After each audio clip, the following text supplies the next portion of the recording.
ಪಾಲ್ಗೊಂಡು ಸಸಿಗೆ ನೀರೆರೆಯುವುದರ ಮೂಲಕ ಉದ್ಘಾಟನೆಯನ್ನು ನೆರವೇರಿಸಿಕೊಡಬೇಕೆಂದು ಕೇಳಿಕೊಳ್ಳುತ್ತೇನೆ. ಆಲದ ಮರಕ್ಕೆ ಬೇರು ಆಳವಾಗಿದ್ದು ಅದು 1000 ವರ್ಷ ಹಸಿರಾಗಿರುತ್ತದೆ. ಆಮೆಯ ಉಸಿರಾಟ ನಿಧಾನವಾಗಿದ್ದು ಅದು 100 ವರ್ಷ ಬದುಕುತ್ತದೆ. ಆಳವಾದ ಜ್ಞಾನ, ನಿಧಾನವಾದ ಜ್ಞಾನದಂತೆ ಇದ್ದರು, ಮುಕ್ತಿಯ ಕಡೆಗೆ ಹೋಗಲು ನಡೆಯ ಉರುಳಿಂಗಪತಿ ಪ್ರಿಯ ವಿಶ್ವೇಶ್ವರ ಪ್ರಭುವೆ, ನಿಮ್ಮ ಶರಣರು ಉಪಮಾತೀತರು ಉಪಮಿಸಲಾಗಿದೆ. ಆರಾಧ್ಯ ದೈವವನ್ನು ಮತ್ತು ಶ್ರೀ ಸಕಲಶ್ರೀಯನ್ನು ಎನ್ನ ಗುರು ಪರಂಪರೆಯನ್ನು ಮನದಲ್ಲಿ ಸ್ಮರಿಸಿ ಮಾರ್ಗದರ್ಶನ ಶಿಕ್ಷಣ ಸಂಸ್ಥೆಯ ವಾರ್ಷಿಕೋತ್ಸವದ ಶುಭ ವೇದಿಕೆಯಲ್ಲಿ ದಿವ್ಯ ಸನ್ನಿಧಾನವನ್ನು ವಹಿಸಿಕೊಂಡಿರುವಂತಹ ಆತ್ಮೀಯ ಪೂಜ್ಯರಾದ ಪರಮ ಪೂಜ್ಯ ಡಾಕ್ಟರ್ ರುದ್ರಮುನಿ ಸ್ವಾಮೀಜಿಯವರ ದಿವ್ಯ ಅಡಿದಾವರಗಳಿಗೆ ಶರಣಗಳನ್ನು ಸಮರ್ಪಿಸಿ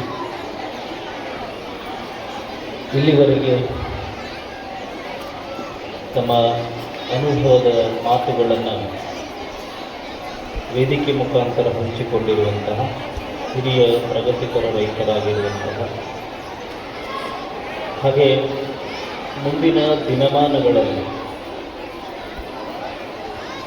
ಜಗತ್ತೇ ವಾಪೀಸ್ ಬರುವಂತಹ ಕಾಯಕದ ಕುರಿತಾಗಿ ಬದುಕನ್ನು ಸಲ್ಲಿಸ್ತಾ ಇರುವಂತಹ ದೇವೇಂದ್ರಪ್ಪ ಬೌಲ್ಗಿ ಅವರಲ್ಲಿ ನಮ್ಮನ್ನು ಕಾರ್ಯಕ್ರಮಕ್ಕೆ ಆಹ್ವಾನಿಸಿ ಈ ಸಂಸ್ಥೆಯನ್ನು ಮುನ್ನಡೆಸುತ್ತಿರುವಂತಹ ಸಹೋದರ ಸ್ವರೂಪಿ ಎಸ್ ಕುಡಲ್ಗಿಮಠ ಹಾಗೂ ಶ್ರೀಮತಿ ಎಸ್ ಕುಡಲ್ಗಿಮಠದಲ್ಲಿ ಈ ಸಂಸ್ಥೆಯ ಸಮಸ್ತ ಟ್ರಸ್ಟಿಗಳಲ್ಲಿ, ಪ್ರಾಂಶುಪಾಲರಲ್ಲಿ, ಸಮಸ್ತ ಸಿಬ್ಬಂದಿ ವರ್ಗದವರಲ್ಲಿ, ಕಾರ್ಯಕ್ರಮದಲ್ಲಿ ಸಮ್ಮಿಲಿತರಾಗಿರುವಂತಹ ಎಲ್ಲ ಶರಣ ತಂದೆ ತಾಯಿಗಳೇ, ಸಂಸ್ಥೆಯ ಸಮಸ್ತ ವಿದ್ಯಾರ್ಥಿನಿಯರೇ ವಹಿಸಿ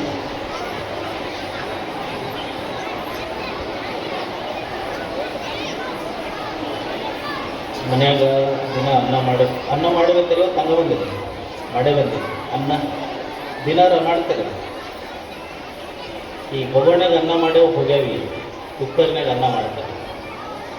ಮೊದಲ ಬೊಗಣಿ ಒಳಗೆ ಅನ್ನ ಮಾಡ್ತಿದ್ರು. ಅನ್ನ ಆಗೈತೆ ಅಂತ ನೋಡ್ಬೇಕಾದ್ರೆ ಏನು ಮಾಡ್ತಿದ್ರಿ? ಅವ ಸೋರ ಮಣಕತ್ತನ ಕೈ ಅದ್ರಾಗ ಹಾಕಿ ತಿರುಗಿದ್ರೆ ಏನು ಮಾಡ್ತಿದ್ರಿ? ಮ್ಯಾಗಿಂದ 1-2 ಕಾಳು ಚಮಚದಾಗ ತೆಗೆದು 2 ಕಾಳು ಮುಟ್ಟಿ ಅದನ್ನು ಊದಿ ಮೆತ್ತಗಾಗೈತಿಲ್ಲ ನೋಡ್ತಿದ್ವಿ. ಅವಾಗ ಏನು ಅನ್ನಿಸ್ತಿತ್ತು? ಇನ್ನಿಂಚೂರು ಗಟ್ಟಿದ್ರೆ ಅನ್ನ ಬರೋಬರಿ ಅಂತಂದ್ರೆ ಬೆಂಕಿ ತೆಗೆದು ಬಿಡೋದು, ಮ್ಯಾಲೆ ಕೆಂಡ ಹಾಕೋದು ಅಲ್ಲ. ಅದು ಅನ್ನದ ಪದ್ಧತಿ, ಕುದ್ದೈತೆ ಕುದ್ದಿಲ್ಲ ಅಂತ ನೋಡೋದು. ಇದು ವೇದಿಕೆ ಒಳಗೆ ನೀವೇನಿದ್ದೀರಲ್ಲ ಎಲ್ಲರೂ, ನಿಮ್ಮ ಮನಸ್ಥಿತಿ ಎಷ್ಟು ಬರೀ ಕುದ್ದೈತೆ ಕುದ್ದಿಲ್ಲ ಅಂತ ನನಗೆ ಗೊತ್ತೈತಿ. ನಾ ಮತ್ತೆ ಅದರೊಳಗೆ ಕೈ ಹಾಕಿ ನೋಡಕ್ಕೆ ಹೋಗಲ್ಲ. ನಾನು ವೇದಿಕೆ ಮೇಲೆ ಪ್ರತಿ ವರ್ಷ ಬಂದಾಗಲೂ ಕೇಳ್ತೀನಿ, ನಿಮಗೆಲ್ಲ ಇನ್ವಿಟೇಷನ್ ಕೊಡ್ತಾರೆ ನಿಮ್ಮ ಮಕ್ಕಳಿಗೆ. ಫಸ್ಟ್ ಆಫ್ ಆಲ್ ಇಲ್ಲಿ ಮಕ್ಕಳು ಇರೋಲ್ಲ ನಮ್ಮ ಮಾತಾಡೋಕ್ಕೆ. ಅವಾಗ ಪ್ರತಿ ವರ್ಷ ಏನು ಹೇಳ್ತೀವಿ? ಇಲ್ಲಿ ಹೇಳಿದ್ದನ್ನು ಹೋಗಿ ನಿಮ್ಮ ಮಕ್ಕಳಿಗೆ ಮನೆಗೆ ಹೇಳ್ರಿ ಅಂತ ಹೇಳ್ತೀವಿ ನಾವು. ಈಗ ನೀವು ನಮ್ಮ ಪತ್ರಿಕೆಯಲ್ಲಿರುವಂಥ ಯಾರನ್ನು ನೋಡಿನೂ ಕಾರ್ಯಕ್ರಮಕ್ಕೆ ಬರೋದಿಲ್ಲ. ಪತ್ರಿಕೆಗೆ ಯಾರು ತರಿಸಲ್ಲ, ಸ್ವಾಮಿಗಳು ಯಾರೇ ಇರಲಿ, ಮುಖ್ಯ ಅತಿಥಿಗಳು ಯಾರೇ ಇರಲಿ, ಬೇಕಾದವರು ಇರಲಿ, ಅವ್ರಿಗೋಸ್ಕರ ಯಾರೊಬ್ಬರೂ ಬಂದಿರಂಗಿಲ್ಲ. ಬಂದಿರಿ ನನಗೋಸ್ಕರ ಯಾರೊಬ್ರು ಕೈ ಎತ್ತಿರಿ? ಇಲ್ಲ. ಇಷ್ಟೆಲ್ಲ ಇದ್ದಾಗ ನಿಮ್ಮ ಮುಂದೆ ನಾನು ಮಾತಾಡೋದು ಅಂತಂದರೆ ಹೆಂಗಾಗುತ್ತೆ? ಆಮೇಲೆ ಮದುವೆ ನಡೆದಿತ್ತು ಒಂದು ಕಡೆ, ಸಣ್ಣ ಮದುವೆ ಊರಾಗ, ಭಾಳ ದೊಡ್ಡ ಶ್ರೀಮಂತರ ಮದುವೆ. ಅವರು ಎಲ್ಲರೂ ಸೇವಕರು, ಊರಾಗಿದ್ದವರು, ಅವ್ರ ಮನೆಯಾಗ ಕೆಲಸ ಮಾಡೋರು ಎಲ್ಲರೂ ಮೊದಲ ಸುದ್ದಿ ಮಾಡಿದ್ರು ಊರಾಗ, ನಾಳೆ ನಮ್ಮ ಸಾವುಕಾರನ ಮಗನ ಮದುವೆ ಅದ, ಊಟದ ವ್ಯವಸ್ಥೆ ಇಟ್ಟು ಚಂದ ಮಾಡ್ಯಾರಲ್ಲ, ಒಟ್ಟ ಹಿಂದೂ ಯಾರೂ ಮಾಡಿರಬಾರ್ದು, ಊರಾಗ ಮುಂದೂ ಯಾರೂ ಮಾಡಬಾರ್ದು, ಅಷ್ಟು ಐಟಮ್ ಮಾಡಿಸ್ಯಾರ ಮದುವೆಗೆ ಅಂತ ಹೇಳ್ಕೊಂತ ಹೋಗ್ಬಿಟ್ಟಿದ್ರು ಮೊದಲು. ಅದನ್ನು ಒಬ್ಬ ಆ ಊರಾಗ ಟೇಲರ್ ಕೇಳ್ಕೊಂಡಿದ್ದ, ಆಯಿತು 11 ಗಂಟೆ ಆಯಿತು, 12 ಗಂಟೆ ಆಯಿತು, ಊಟ ಸ್ಟಾರ್ಟ್ ಆಗಿತ್ತು. ಮಂದಿ ಎಲ್ಲರೂ ಮದುವೆ ಹೊರಟರು, ಅಕ್ಷತೆ ಹಾಕಿದ್ರು, ಮತ್ತೆ ವಾಪಸ್ ಬರ್ತಿದ್ರು. ಇವ ಟೇಲರ್ ಒಂದು ಶರ್ಟ್ ಅರ್ಜೆಂಟ್ ಕೊಡೋದಿತ್ತು ಅವನಿಗೆ. ಅವ ಶರ್ಟ್ ಮುಗಿಸಿ ಹೋಗ್ಬೇಕಂತ ಅವ 12ವರೆಗೆ ವಾಪಸ್ 1 ಗಂಟೆ ಬರೋರಿಗೆ ಕೇಳ್ತಿದ್ದ, ಏನೇನು ಮಾಡಿ ಸರ್ ಸಾಕಾರ ಮದುವೆಯನ್ನು? ಅವರೊಂದು 20-30 ಐಟಮ್ ಹೇಳಿದ್ರು. ಟೇಲರಿಂದ ಜಲ್ದಿ ಹೋಗ್ಬೇಕು, ನಾನು ಊಟ ಮಾಡಬೇಕು. ಆಯ್ತು, ಅವ ಹೊಲಿಬೇಕಂತ ಅವಸರ. ಮತ್ತೆ 2 ಗಂಟೆಗೆ ಕೇಳ್ದ, ಅವ್ರು 10 ಐಟಮ್ ಹೇಳಿದ್ರು. ಅವಂದ ಇದೇನಪ್ಪ ಆಗಲ್ಲ 20 ಇತ್ತು, ಈಗ 10 ಆಗ್ಯಾವಲ್ಲ. ಆಯ್ತು ಅಂತೇಳಿ ಇವ್ನು ಅಂಗಿ ಯಾವಾಗ ಹೊಲಿಯೋದು ಮುಗೀತು ಅಂದ್ರೆ 3:30-4 ಮುಗೀತು. ಇವ ಓಡಿಸಿದ ಹೋದ. ಅವ್ನಿಗೇನು ಸಿಕ್ತಂದ್ರೆ ಅನ್ನ ಸಾರು ಅಕ್ಕ ಸಿಕ್ಕಿತ್ತು. ಅನ್ನ ಸಾರು ಯಾಕ ಲಾಸ್ಟಿಗೆ ಹೋಗಿದ್ದ. ಹಂಗ ವೇದಿಕೆಯ ಮೇಲೆ ಕೊನೆಯ ಭಾಷಣಕಾರರಾಗಬಾರದು, ಊಟದ ಪಂಕ್ತಿಯೊಳಗ ಕೊನೆಯ ಊಟ ಮಾಡಬಾರದು. ಯಾಕ ಐಟಮ್ ಸಿಗಲ್ಲ, ಇಲ್ಲಿ ನನ್ನ ಮಾತು ಕೇಳೋ ಮನಸ್ಸುಗಳು ಸಿಗಲ್ಲ. ಯಾಕೆ ವೇದಿಕೆ ಮೇಲೆ ಪೂಜ್ಯರು, ಅನುಭವಿ ಹಿರಿಯ ರೈತರು ಹೆಂಗಾಗ್ಯದಂದರೆ ಎಲ್ಲ ವಿಚಾರಗಳನ್ನು ನಿಮಗೆ ಮುಟ್ಟಿಸಿ ಕೂತಿದ್ದಾರೆ. ಮತ್ತೆ ಅದರ ಬಗ್ಗೆ ಮಾತನಾಡೋದು ಯಾವುದು ಸೂಕ್ತ ಅಲ್ಲ. ಕಾರ್ಯಕ್ರಮ ವೇದಿಕೆ ಮತ್ತು ಸಮಯ ಎರಡಕ್ಕೂ ಮಹತ್ವ ಕೊಡೋ ಉದ್ದೇಶದಿಂದ ನಾನು ಏನು ನೆನಪಿಸಂಗಿಲ್ಲ. ಪೂಜ್ಯರು ಹೇಳಿದ್ದು ನಿಮ್ಮ ಮಕ್ಕಳಿಗೆ ಶಿಕ್ಷಣದ ಜೊತೆಗೆ ಸಂಸ್ಕಾರ ಕೊಡಿ, ಶಿಕ್ಷಣದ ಜೊತೆಗೆ ಸಂಸ್ಕಾರ ಕೊಡಿ. ಇವ್ರು ಹೇಳಿದ್ದು ಆ ಸಂಸ್ಕಾರದ ಜೊತೆಗೆ ನಮ್ಮ ಸಂಸ್ಕೃತಿ ಸಂಪ್ರದಾಯವನ್ನು ತಿಳಿಸ್ತೀವಿ. ಇಷ್ಟೆಲ್ಲ ಹೇಳಿದ್ದು ಮತ್ತೇನಾರು ಹೇಳೋದು ಒಂದು ನೆನಪಿರ್ತಾವೆ ನಿಮ್ಗೆ? ಯಾವ ನೆನಪಿರಂಗಿಲ್ಲ. ಬಂಗಾರ ರೇಟ್ ಎಷ್ಟಿದ್ದಾವೆ ಇವತ್ತು? What is the rate today? 10 gram per lac 35,000 something. ಹೌದು ಸರ್, ನಿಮ್ಗೇನು ಬರ್ತದೆ? ನೀವು ಕೊಡ್ತಿದ್ದ ಬರ್ತದೆ ಅಲ್ಲ, ಅದ್ರ ನೆನಪಿರ್ತದ. ನಾಳೆ ಎಷ್ಟಾಗತ್ತ, ಯಾವಾಗ ಇಳಿತೈತೆ, ಯಾವಾಗಿಲ್ಲ. ಈ ಕೊಳ್ಳೊಳಗ ನಮ್ಮ ಅಡ್ಮಿನಿಸ್ಟ್ರೇಷನ್ ಸಿಂಪಲ್, ತಿಂಗಳ ಪಗಾರ ಮಾಡ್ತಾರೆ ನಮ್ಗೆ, ಅವು ಸಿಂಪಲ್ ಆಗಿರ್ತಾರೆ. ನೀವೆಲ್ಲರೂ ಬಂದಿರಲಿ ರೆಡಿಯಾಗಿ ಯಾವುದ್ಯಾವುದೋ ಸರ ಹಾಕೊಂಡಿರ್ತೀರಿ ಕೊಳ್ಳೊಳಗೆ. ಯಾವ್ಯಾವ ಸರ ಹಾಕೊಂತೀರಿ? ಬೋರ್ಮಳ ಸರ. ಹಂಗಂದ್ರೆ ಏನಂತ ಮೊದಲಿತ್ತು, ಈಗ ವಾಪಸ್ ಬಂದಿರ್ತದ. ಈಗಿನ ಎಲ್ಲ ಯಂಗ್ಸ್ಟರ್ಸ್ ಎಲ್ಲ ಬೋರ್ಮಳ ಸರ ವಾಪಸ್ ಹಾಕ್ಲಾಗತ್ತ. ಬೋರ್ಮಳ ಸರ ಹಾಕ್ತೀರಿ, ಕಾಸಿನ ಸರ ಹಾಕ್ತೀರಿ, ಮತ್ತು ಮಾಂಗಲ್ಯ ಸರ ಹಾಕ್ತೀರಿ. 10 ತೊಲಿ ಮಾಡಿಸಿದ್ರು ವಜ್ಜಾಗಂಗಿಲ್ಲ. ಇನ್ನೂ ಅಳವಾರು ಅನ್ನಿಸ್ತವೆ, ಇನ್ನೊಂಚೂರು ಆಗಬೇಕಾಗಿತ್ತು. ದೊಡ್ಡ ನೆಕ್ಲೆಸ್ ಹಾಕೊಂತೀರಿ, ಗುತ್ತಿಗೆ ಥರ ಬಂದಿರ್ತಾವ, ಆದರೂ ನಮ್ಗೆ ವಜ್ಜೆ ಅನ್ಸಂಗಿಲ್ಲ, ಏನು ಅನ್ಸಂಗಿಲ್ಲ. ಆದರೆ ನೀವೆಲ್ಲರೂ ಕಾಣದಿರೋ ಸರಕ್ಕೆ ವಜ್ಜಾಗಂಗಿಲ್ಲ. ಈಗೆಲ್ಲರೂ ಒಂದು ಕಾಣದೇ ಇರೋ ಸರ ಹಾಕೊಂಡು ಕುಂತೀರಿ, ಅದು ನನಗೆ ಕಾಣಿಸಕತ್ತೈತಿ, ನನಗೆ ವಜ್ಜಾಗತ್ತೆ. ಯಾವುದ್ರದು? ಬ್ಯಾಸರ. ಇವೆಲ್ಲ ಸರ ಚಲೋ ಅನ್ನಿಸ್ತಾವ. ನಾ ಇನ್ನೊಂದು 5 ನಿಮಿಷ ಮಾತಾಡಿಲ್ಲ ಅಂದ್ರೆ ನಾನೇ ಚಲೋ ಅನ್ಸಂಗಿಲ್ಲ, ಬ್ಯಾಸರ. ಬದುಕು ಬೇಸರ ಆಗದೇ ಇರುವ ಥರ ಶಿಕ್ಷಣ ಸಂಸ್ಕಾರ ಎರಡನ್ನು ಕಲಿಸ್ಬೇಕು. ಹಿರಿಯರು ಹೇಳಿದ್ದೇನೋ, ನಮ್ಮ ಮಾತುಗಳ ಮುಖಾಂತರ ಮಕ್ಕಳನ್ನು ಹೊಗಳೋದಲ್ಲ, ಮಕ್ಕಳ ಸಾಧನೆ ನಿಮಗೆ ಮಾತಾಡಿಸುವಂಗೆ ನೀವು ಮಕ್ಕಳನ್ನ ಬೆಳೆಸಬೇಕು. ನಮ್ಮ ಮಗ ಹಂಗದಲ್ರಿ, ನಮ್ಮ ಮಗ ಹಿಂಗದ, ನೀವು ಮಾತಾಡಕ್ಕೆ ಹೋಗಬೇಡ. ನಿನ್ನ ಮಗ ಹಂಗಿತ್ತಂದ್ರೆ ಸಮಾಜನೇ ಮಾತಾಡ್ತಾರೆ. ನಿನ್ನ ಮಗ ಹೆಂಗಿರ್ಬೇಕಂತ ಬೆಳೆಸೋದಂತ ನನಗೆ ಕೆಲಸ. ನನ್ನ ಮಗ ಅಲ್ಲಿ ಓದ್ತಾನ್ರಿ, ಕ್ಲಾಸಿಗೆ ರ್ಯಾಂಕ್ ಬಂದನ್ರಿ, ಅದು ಬೇಡ, ನೀವ್ಯಾಕೆ ಕೇಳಕ್ಕೆ ಹೋಗ್ತೀರಿ? ಅವನು ನಿಜವಾಗ್ಲೂ ಸಾಧನೆ ಮಾಡಿದರೆ ಸಮಾಜನೇ ಮಾತಾಡ್ತದೆ. ಅಂತಹ ಮಕ್ಕಳಿಗೆ ನೀವು ಸಾಧನೆ ಮಾಡುವ ರೀತಿಯೊಳಗೆ ಕೊಡ್ರಿ. ಬರೀ ಎಲ್ಲರೂ ಫೋಕಸ್ ಆನ್ ಮಾರ್ಕ್ಸ್ ಶೀಟ್ ಮೇಲೆ ಮಾತ್ರ ಗಮನ ನಮ್ಮದು ಅಲ್ರಿ. ನಿಮ್ಗೆಲ್ಲರಿಗೂ ಒಂದು ಸತ್ಯ ಗೊತ್ತಿರುತ್ತದೆ. ಪೂಜ್ಯರು ಅದೇ ಹೇಳಿದ್ರಲ್ಲ, ಸತ್ಯವನ್ನು ಬದುಕಿದ್ರು, ಅದರಿಂದ ಬದುಕಿದ್ರೆ ಮಾತ್ರ ನಿಜವಾದ ನಾಗರಿಕ ಆಗ್ತಾನೆ. ರ್ಯಾಂಕ್ ಎಷ್ಟು ಇರ್ತಾವ್ರಿ? ಫಸ್ಟ್ ರ್ಯಾಂಕ್ ಅಂದರೆ ಒಂದು. ಎಷ್ಟು ಮಂದಿ ತಗೊಳಕ್ಕಾಗುತ್ತೆ ಫಸ್ಟ್ ರ್ಯಾಂಕ್?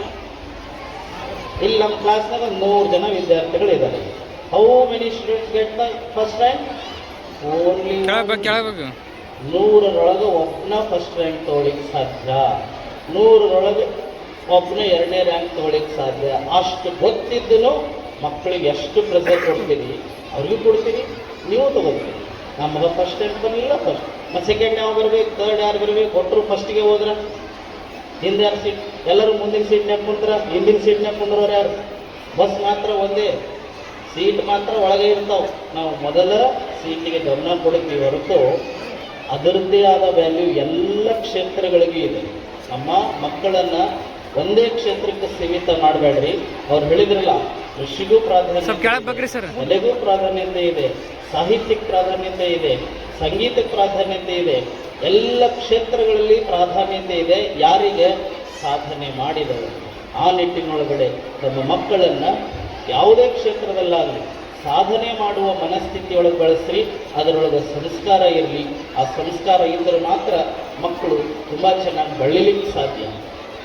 ಎಲ್ಲರೂ ಸಂಸ್ಕಾರ ಸಂಸ್ಕಾರ ಅಂತಿರೋದ್ರ ವೇದಿಕೆ ಮೇಲೆ ಅದು ಯಾವ ಶೆಟ್ರಂಡೆ ಸಿಕ್ಕಿದ್ದೆ, ಜೈನ್ ಕ್ಲಾಸ್ ಸಿಕ್ಕಿದ್ದೆ ಅಂತ ಕೇಳಿದ್ವಿ. ಸಂಸ್ಕಾರ ಅಂದರೆ ಹೆಂಗೆ ಗೊತ್ತೇನು? ಮುಂಜೆ ಈಗ ಎಲ್ಲ ವಯಸ್ಸಾದವ್ರು ಇದು ನಿಮಗೆ ಕನ್ನಡ ಶಾಲೆ ಅಕ್ಷರ ಕಲಿಸಿದ ಮಾಸ್ತರ್ ನಿಮ್ಮ ಪಕ್ಕದಲ್ಲಿ ಬಂದ್ರೆ ಏನು ಮಾಡ್ತೀರಿ? ನೀವೇ ಏನು ಮಾಡ್ತೀರಿ? ನಮಸ್ಕಾರ ಸರ್ ಅಂತೀವಿ. ಕೂಡ್ರಿ ಸರ್ ಅಂತ ಸೀಟ್ ಬಿಟ್ಕೊಡ್ತೀವಿ ಅಲ್ಲ. ಈಗೇನು ವಿದ್ಯಾರ್ಥಿಗಳದಲ್ಲ, ಇವ್ರು ಕುಂತಾಗ ಅವ್ರ ಮಾಸ್ತರ್ ಏನಾರ ಹೋದ್ರೆ ಅಂದ್ರೆ ಅವ್ರು ಏನು ಮಾಡ್ತಾರೆ? ಯಾಕೆ ಬಂದ ಅಂತ ಮಕ ತರಿಸ್ತಾರ. ಮತ್ತೆ ಈಗ ಸೀಟ್ ಕೇಳಿ ಗಿಳಮ್ಮ ಅಂತೇಳಿ ಹೈಡ್ ಮಾಡ್ಕೊತಾರೆ. ಅದ ಡಿಫ್ರೆನ್ಸ್. ಸಂಸ್ಕಾರ ಅಂತಂದರೆ ಬೆಳಿಗ್ಗೆ ಎದ್ದ ತಕ್ಷಣ ಮನೆಯಲ್ಲಿ ಮಕ್ಕಳಿಗೆ ಏನು ಮಾಡಿರಿ ನೀವು? ಹಾರ್ಲಿಕ್ಸ್ ಹಾಕಿ, ಜೂನಿಯರ್ ಹಾರ್ಲಿಕ್ಸ್, ಆ ಹಾರ್ಲಿಕ್ಸ್ ಹಾಕಿ ಕುಡಿಸಿ ಕಲಿಸಿ ಇಂಥದ್ದು ಮಾಡೋದಲ್ಲ.